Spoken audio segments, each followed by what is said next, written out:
नमस्कार प्यारे मित्रों, आप लोग कैसे हैं। आई होप कि आप लोग अच्छे होंगे और आपकी पढ़ाई बेहतर चल रही होगी और आप लोग अपने जीवन को बेहतर बनाने के लिए अथक प्रयास कर रहे होंगे। और दोस्तों, इसी अथक प्रयास में आपका सहयोग करने के लिए मैं Ram sir the great education के माध्यम से एक बेहतरीन कंटेंट देने का पूरा प्रयास कर रहा हूं। और दोस्तों, आपका रेलवे से संबंधित जो साइंस से टॉप मोस्ट प्रश्न आने वाले हैं, उन सारे प्रश्नों की टॉपिक्स को लेकर एकदम टॉपिक वाइज पढ़ाने का पूरा प्रयास कर रहा हूं। और दोस्तों, यहां से प्रश्न यदि बनता है तो आप उसकी खोपड़ी में आग लगा दोगे, 100% लगा दोगे दोस्तों, क्योंकि मैं क्या आपको पढ़ा रहा हूं कि जो टॉपिक्स पूरा पकड़ता हूं, एक तरफ से पूरा छन्ने की तरह छानने का पूरा प्रयास कर रहा हूं, ताकि यहां से प्रश्न बने तो आप उन प्रश्नों को पूरी तरह कर पाएंगे दोस्तों। तो दोस्तों, आज जैसा कि आपको सामने से दिख रहा होगा, रक्त, जी हाँ, आज हम आपको बताएंगे ब्लड के बारे में और ब्लड को कितने भाग में बांटा गया है। एरिथ्रोसाइट क्या होता है, डब्ल्यूबीसी क्या होता है, लिम्फोसाइट क्या होता है, मोनोसाइट क्या होता है, सबसे बड़ा डब्ल्यूबीसी कौन होता है, सबसे छोटा डब्ल्यूबीसी कौन होता है, और याद रखना हेपेरिन का काम क्या है, प्रोथ्रोम्बिन का काम क्या है, और रक्त का पीएच मान कितना है। एक एक पॉइंट टू पॉइंट प्रश्नों को आपके सामने रखने का पूरा प्रयास है। और प्यारे मित्रों, यदि सेशन पसंद आता है तो लोगों के बीच में अधिक से अधिक शेयर करें और प्यारे मित्रों एक छोटा सा कमेंट जरूर कर दें, ताकि हमारे अंदर आपके लिए हौसला 2 गुना हो जाए और आपके लिए प्रतिदिन बेहतर कंटेंट देने का पूरा प्रयास करें। तो दोस्तों, चलिए एक नजर में देखते हैं। पहले क्या देखते हैं प्यारे मित्रों, ऊपर से देखिएगा क्या लिखा है, रक्त लिखा है। जी हां, रक्त को 2 भागों में बांटा गया है। जी हां, रक्त को 2 भागों में बांटा गया है, जैसा कि आपको सामने से दिख रहा होगा। एक तरफ प्लाज्मा लिखा है और एक तरफ क्या लिखा है, रुधिराणु। जी हां, ब्लड को 2 भागों में बांटा गया है, प्लाज्मा और रुधिराणु। जी हां, ये प्लाज्मा क्या होता है प्यारे मित्रों, ये लिक्विड है। क्या है, यह एक प्रकार का लिक्विड होता है दोस्तों। अगर कहीं आपके कट जाता है तो उसमें जो निकलता है, पहले रक्त निकलता है, रक्त के बाद देखेंगे कुछ देर के बाद उसमें पानी की तरह पीला पीला निकलता है, और वो क्या होता है प्यारे मित्रों, उसे प्लाज्मा कहा जाता है। और रक्त में प्लाज्मा की मात्रा कितनी होती है, 55 से 60% प्लाज्मा होता है। जी हाँ, रक्त में प्लाज्मा की मात्रा 55 से 60% होती है और बाकी जो होता है 40 से 45% वो रुधिराणु होता है। क्या होता है, रुधिराणु होता है, जो ठोस होता है। जी हाँ, रुधिराणु क्या होता है, ठोस होता है। और इस रुधिराणु का निर्माण किससे मिलकर होता है प्यारे मित्रों, एक एक पॉइंट को देखिएगा। ये रुधिराणु किससे मिलकर बना है, उसमें आरबीसी भी होता है, डब्ल्यूबीसी होता है और थ्रोम्बोसाइट, जिसको प्लेटलेट्स कहते हैं। जी हाँ, रुधिराणु किससे मिलकर बना है, आरबीसी, डब्ल्यूबीसी और थ्रोम्बोसाइट से मिलकर बना है रुधिराणु। और प्यारे मित्रों, आपको बता देना चाहता हूं, इसे क्या कहा जाता है, आरबीसी को एंथ्रोसाइट कहा जाता है और डब्ल्यूबीसी को क्या कहते हैं, ल्यूकोसाइट कहा जाता है। और याद रखना, प्लेटलेट्स को थ्रोम्बोसाइट या प्लेटलेट्स कहा जाता है प्यारे मित्रों। अब क्या देखेंगे कि आरबीसी, डब्ल्यूबीसी और थ्रोम्बोसाइट शरीर के अंदर कितना कितना भाग में होता है, और दोस्तों इसका जीवन काल कितना होता है, एक एक पॉइंट को समझने का प्रयास करेंगे। और प्यारे मित्रों, इसको देखने के बाद ब्लड से उठने वाले सारे प्रश्नों को आप पूरी तरह से कर पाएंगे प्यारे मित्रों, क्योंकि मैंने यहां पर ऐसा खाका खींचा है, ऐसा पूरा प्रयास किया है कि आप उन सारे प्रश्नों को कर पाए यदि ब्लड से उठता है, जो कि इससे बाहर नहीं जाएगा। तो दोस्त देखते हैं प्यारे मित्रों, क्या देखते हैं, आरबीसी। जी हाँ, आरबीसी की संख्या शरीर के अंदर बॉडी में कितना होता है, 50 लाख आरबीसी होता है। जी हाँ, कितना होता है, इसकी संख्या 50 लाख होती है प्यारे मित्रों। और इसका जो जीवन काल होता है 120 दिन होता है। जी हाँ, आरबीसी का जीवन काल कितना होता है, 120 दिन होता है। और 120 दिन के बाद क्या हो जाता है, ये नष्ट हो जाता है और पुनः निर्माण होता है। प्यारे मित्रों, पहले इसको देख लेते हैं, तब इसके बाद ये देखेंगे ये स्टोर कहां पर होता है और कहां पे नष्ट होता है, हिपेरिन क्या है। एक एक प्रश्नों को देखने का पूरा प्रयास चलेगा। और दोस्तों जैसा कि जीवन काल 120 दिन होता है और उसके बाद इसका आकार कैसा होता है, गोलाकार। जी हाँ, आरबीसी का आकार कैसा होता है, गोलाकार होता है। और अगले पॉइंट पर देखेंगे इसमें केंद्रक नहीं होता। जी हाँ, आरबीसी में केंद्रक नहीं पाया जाता है। ऊंट और लांबा को छोड़ करके हम बात कर रहे हैं। जी हाँ, ऊंट और लांबा के रक्त में क्या पाया जाता है, केंद्रक, बाकी केंद्रक नहीं पाया जाता है। और दोस्तों इसकी कमी से, आरबीसी की कमी से क्या कौन सी बीमारी हो जाएगी, एनीमिया हो जाता है। और शरीर के अंदर आरबीसी अधिक बढ़ गया है तो कौन सी बीमारी हो जाएगी, प्यारे मित्रों, यदि बॉडी के अंदर आरबीसी की मात्रा अधिक हो गई है तो उससे कौन सी बीमारी हो जाएगी, पॉलीसाइथीमिया हो जाता है। जैसा कि मैं ऑफलाइन क्लास में हमेशा बताता हूं और वही तो एकदम सेम टू सेम पूरा प्रश्न है कि आरबीसी की अधिकता से कौन सी बीमारी हो जाएगी, पॉलीसाइथीमिया हो जाएगा। और अब देखेंगे डब्ल्यूबीसी। जी हां, डब्ल्यूबीसी का काम क्या होता है शरीर के अंदर, प्यारे मित्रों डब्ल्यूबीसी का काम यह होता है शरीर के अंदर रोग प्रतिरोधक क्षमता को बनाए रखना। जी हां, क्या होता है, शरीर के इम्यून सिस्टम को मजबूत बनाए रखने का कार्य होता है। यदि रोग से लड़ने की जो पावर होती है वो काम कौन करता है, व्हाइट ब्लड कणिकाएं करती हैं। जी हां, व्हाइट ब्लड, इसमें क्या होता है, हीमोग्लोबिन नहीं होता है, इसलिए ये क्या है, ये सफेद रक्त है, ये लाल रक्त होता है। और प्यारे मित्रों इसको ल्यूकोसाइड कहा जाता है। क्या कहते हैं, इसको ल्यूकोसाइड कहा जाता है। और दोस्तों इसकी संख्या कितनी होती है, 10,000 होती है। जी हां, डब्ल्यूबीसी की संख्या कितनी होती है, 10,000 डब्ल्यूबीसी पाया जाता है। और इसका जीवन काल कितना होता है, प्यारे मित्रों, डब्ल्यूबीसी का जीवन काल 2 से 4 दिन होता है। 2 से 4 दिन में ये नष्ट हो जाता है और पुनः इसका निर्माण होता है।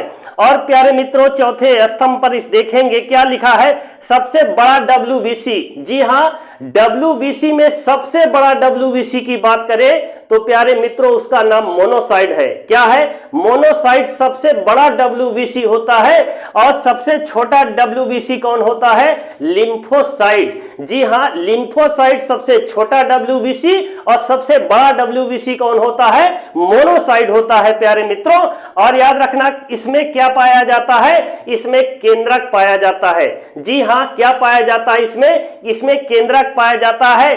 अब चलते हैं थ्रोम्बोसाइट की ओर। जी हां, अब किधर चलते हैं, थ्रोम्बोसाइट की ओर, या इसे रक्त प्लेटलेट्स कहते हैं। बोलते नहीं कि शरीर के अंदर रक्त प्लेटलेट्स कम हो गया है, और ये क्या करता है, ये दबाव बनाता है। जी हां, और दोस्तों इसकी संख्या शरीर में 2 लाख होती है। कितना होता है, प्लेटलेट्स 2 लाख होता है शरीर के अंदर। और इसका जीवन काल कितना होता है, 7 दिन इसका जीवन काल होता है। अब प्यारे मित्रों इसके आगे चलने का प्रयास करते हैं। जी हां, इसके आगे चलने का प्रयास करेंगे और देखेंगे, एक एक पॉइंट को देखेंगे। आज हम रक्त से संबंधित जो बनने वाले प्रश्न हैं उन सारे प्रश्नों को एक एक करके पूरी खोपड़ी में आप आग लगा दोगे, और यहां से जब प्रश्न बनेगा तो प्यारे मित्रों आप उसको पूरी तरह से कर पाएंगे, एक एक प्रश्न कर पाएंगे। आप देखिएगा कैसे कैसे यहां से प्रश्न बनता है और उसको आप कैसे कैसे पूरा कर पाएंगे प्यारे मित्रों। एक एक पॉइंट को देखिएगा। इसमें क्या देखेंगे प्यारे मित्रों, ब्लड क्या है। जी हां, अगर कोई पूछे कि ब्लड क्या है तो यह एक कोलाइडी है। क्या है यह एक कोलाइडी है। कोलाइडी का मतलब क्या होता है प्यारे मित्रों, जैसे दूध क्या है, एक पायस कोलाइडी है, दूध भी एक पायस कोलाइडी है। अर्थात इसको छानने के बाद इसमें मलाई जैसे बच जाती है दूध में, वैसे रक्त में जब रक्त को हम छानते हैं तो प्लाज्मा अलग हो जाएगा और उसके बाद जो बचेगा तो रुधिराणु बचेगा, तो उसी को बोलते हैं कोलाइडी। जैसे दूध एक कोलाइडी है, और याद रखना रक्त क्या है, एक कोलाइडी है, तो इसको बोलेंगे रक्त क्या है, एक कोलाइडी है। जी हाँ, इसको क्या बोलेंगे, यह एक कोलाइडी है। और अगले पॉइंट पर यह एक संयोजी ऊतक है। जी हाँ, क्या है, यह एक संयोजी ऊतक है, संयोजी ऊतक है। जी हाँ, रक्त क्या है, यह एक संयोजी ऊतक है। संयोजी ऊतक का मतलब क्या है, पूरे बॉडी के अंदर जो दौड़ रहा है, जोड़ने का काम एक एक जोड़ों में, देखिए पूरे बॉडी के अंदर कैसा दौड़ रहा है। और याद रखना इसको क्या बोलते हैं, इसी को बोलते हैं संयोजी ऊतक। रक्त क्या है, एक संयोजी ऊतक है। रक्त का पीएच मान कितना होता है, जी हाँ, रक्त का पीएच मान, जी हाँ, इसका जो पीएच मान होता है 7.4 होता है। जी हाँ, कितना होता है, रक्त का पीएच मान 7.4 होता है। और यह क्षारी है, क्या है, यह क्षारी है। 7 से ऊपर जाएगा तो आप सब जानते हैं कि क्षारी हो जाता है। कोई भी चीज जो 7 से ऊपर जिसका भी पीएच मान है वो क्या हो जाएगा, वो क्षारी हो जाएगा।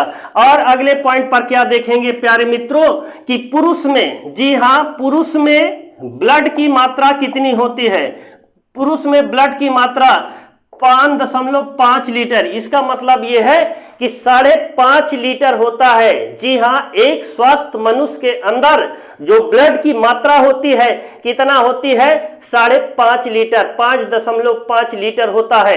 वहीं महिलाओं में, जी हाँ, महिलाओं में इसकी कितना लीटर होता है महिलाओं में, तो याद रखना महिलाओं में होता है 5 लीटर। जी हाँ, महिलाओं में कितना होता है, 5 लीटर होता है। इसको ध्यान करिएगा। आधा लीटर रक्त भी कम होता है और माइंड भी कितना होता है, कम, 50 ग्राम माइंड कम होता है और आधा लीटर रक्त कम होता है। इसलिए मैं बोलता हूं कि महिलाएं घर में बड़बड़ ज्यादा करती हैं प्यारे मित्रों, क्योंकि प्राकृतिक है उसका जो रूल दिया है। दिमाग को भी मालिक ने 50 ग्राम कम कर दिया है और रक्त को भी आधा लीटर कम कर दिया है। लेकिन प्यारे मित्रों, भले ही रक्त कम हो, भले ही माइंड कम हो, लेकिन वो आपकी बराबरी कर रहे हैं। जी हाँ, आपकी बराबरी कर रहे हैं। अब प्यारे मित्रों इसमें क्या देखेंगे कि आरबीसी और डब्ल्यूबीसी का निर्माण कहाँ होता है। जी हाँ, शरीर के अंदर आरबीसी और डब्ल्यूबीसी का निर्माण कहाँ पर होता है, एक एक पॉइंट को देखने का प्रयास करेंगे प्यारे मित्रों। आरबीसी तथा डब्ल्यूबीसी का निर्माण ये पूछता है, आरबीसी और डब्ल्यूबीसी का निर्माण कहाँ होता है, तो अस्थि मज्जा। कहाँ होता है, अस्थि मज्जा में। जी हाँ, अस्थि मज्जा में इसका निर्माण होता है। अस्थि मज्जा, अरे आप लोग को एक सरल भाषा में बता दूं, अस्थि मज्जा, कई बच्चे कमेंट करके पूछते थे बाद में कि सर अस्थि मज्जा क्या होता है। मेरे प्यारे मित्रों, अस्थि माने होता है हड्डी और मज्जा का मतलब बीच में। अरे मुर्गा खाते हैं, मुर्गा को जब काटते हैं तो लोग उसका पैर को जो होता है ना कैसे चूसते हैं, तो याद रखना उसी के अंदर अस्थि मज्जा यानी कि हड्डियों के अंदर ब्लड बनता है और आरबीसी और डब्ल्यूबीसी का निर्माण होता है अस्थि मज्जा में। लेकिन प्यारे मित्रों, यहाँ पर एक प्रश्न बहुत ही लाजवाब बनता है।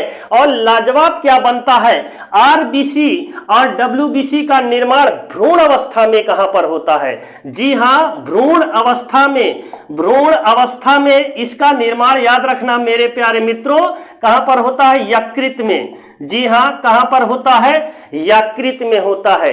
इस पॉइंट को ध्यान में रखिएगा।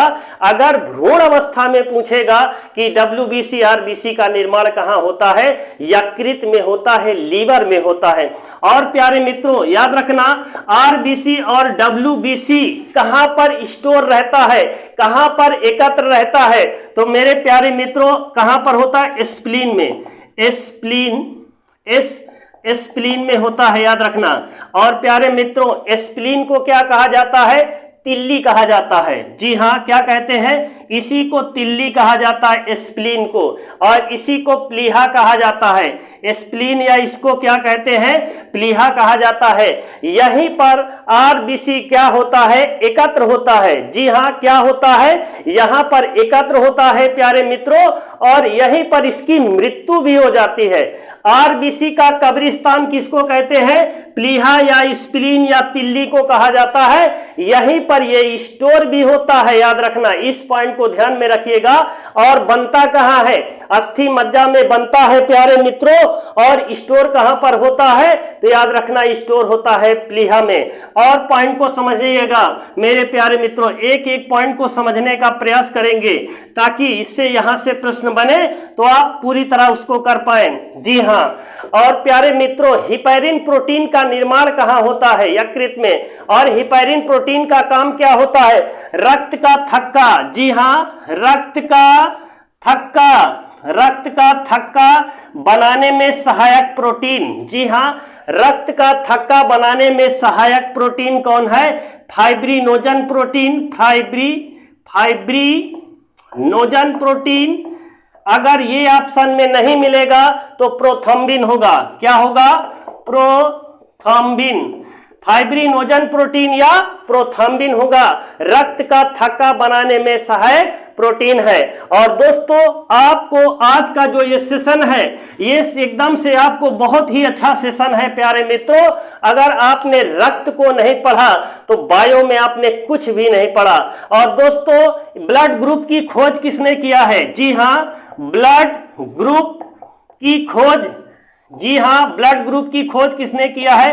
कार्लैंड स्टीनर। जी, ब्लड ग्रुप की खोज किसने किया है? कार्लैंड स्टीनर ने किया है। और प्यारे मित्रों, रक्त परिसंचरण की खोज किसने किया है? रक्त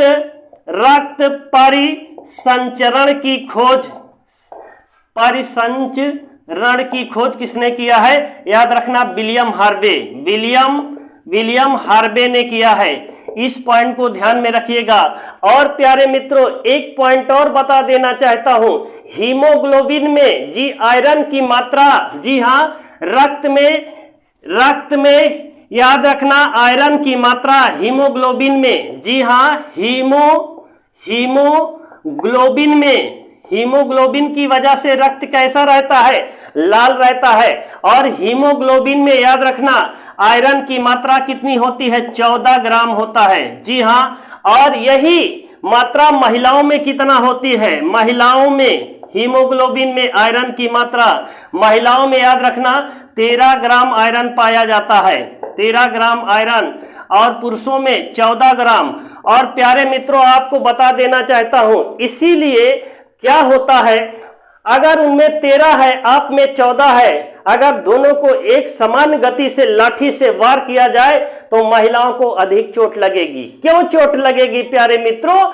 क्योंकि यहां पर जो आयरन, जो शरीर के अंदर पावर होती है, वो पावर इसके अंदर 1 ग्राम कम है, तो चोट किसको लगेगी? महिला को। एक हाथ मार दोगे तो महिला 3 जगह से मुड़ुड़ जाएगी, पलट जाएगी। और याद रखना, वही पुरुष को मार दोगे तो एक फेरा लड़खड़ा करके वो तुरंत उड़ जाएगा, क्योंकि उसके अंदर ये पावर है ना, आयरन की मात्रा सर्वाधिक, यानी कि 1 ग्राम उसमें ज्यादा है और ये 1 ग्राम कम है। तो इसलिए याद रखना प्यारे मित्रों, महिलाओं को चोट जल्दी से लगती है। और मेरे प्यारे मित्रों, आज का जो ये सेशन है कैसा लग रहा है, इसको लाइक, कमेंट और शेयर जरूर करिएगा। एक पॉइंट और रखिएगा, हिपैरिन प्रोटीन। जी हां, हिपैरिन प्रोटीन का काम क्या है? हिपैरिन प्रोटीन शरीर के अंदर रक्त का थक्का नहीं बनने देता। क्या करता है? रक्त का थक्का नहीं बनने देता है। जिससे क्या होता है? जिससे रक्त पूरे शरीर के अंदर सर्कुलेट होकर दौड़ने का कार्य करता है। और मेरे प्यारे मित्रों, आज के सेशन को यहीं पर मैं समाप्त करता हूं। अगर सेशन पसंद आएगा देखने के बाद तो प्यारे मित्रों एक छोटा सा कमेंट जरूर करिएगा, ताकि आपके लिए अगला क्या है आपका मांग, डिमांड, उसको आप लोग कमेंट में जरूर लिखिएगा कि सर हाँ ये टॉपिक्स आप चलाइए। और दोस्तों, आज की क्लास को यहीं पर विराम करता हूं। जय हिंद, जय भारत।